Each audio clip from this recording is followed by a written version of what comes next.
Hello everyone. వెజ్‌కి మాకు కావాల్సిన పదార్థాలేంటో మనం చూద్దాం. సోయా చంక్స్, కొబ్బరి ముక్కలు, అల్లం వెల్లుల్లి పేస్ట్, ఆయిలు, స్ప్రింగ్ ఆనియన్స్, టమాటా. ఇప్పుడు బాండీలో ఆయిల్ పోసుకొని, అందులో ఉల్లిపాయ, పచ్చిమిర్చి వేసుకొని బాగా వేగిన తర్వాత, మనం కట్ చేసి పెట్టుకున్న టమాటాలు కూడా వేసుకోవాలి.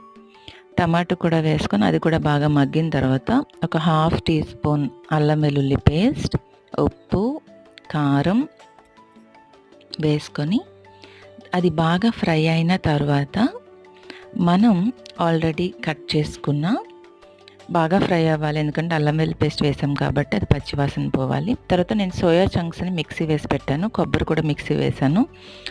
ఇప్పుడు మనం కట్ చేసుకున్న స్ప్రింగ్ ఆనియన్స్, అలాగే జస్ట్ ఒక 2 మినిట్స్ హాట్ వాటర్లో నానబెట్టి జస్ట్ క్రష్ చేసిన సోయా చంక్స్, అలాగే హాఫ్ కొబ్బరి ముక్కను పేస్ట్ చేసి పెట్టుకున్నాం కదా, ఆ కొబ్బరి పేస్ట్ కూడా ఇందులో వేసి బాగా కలపాలి.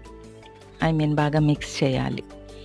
ఇది బాగా మిక్స్ అయిన తర్వాత మనం ఒక్కసారి మనకి ఉప్పు, కారం సరిపోయిందో లేదో చెక్ చేసుకోవాలి.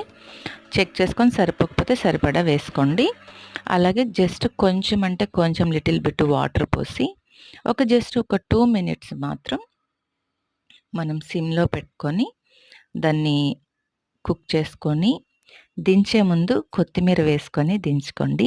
ఇది రైస్‌లోకి, రోటీలోకి, పరాటాలోకి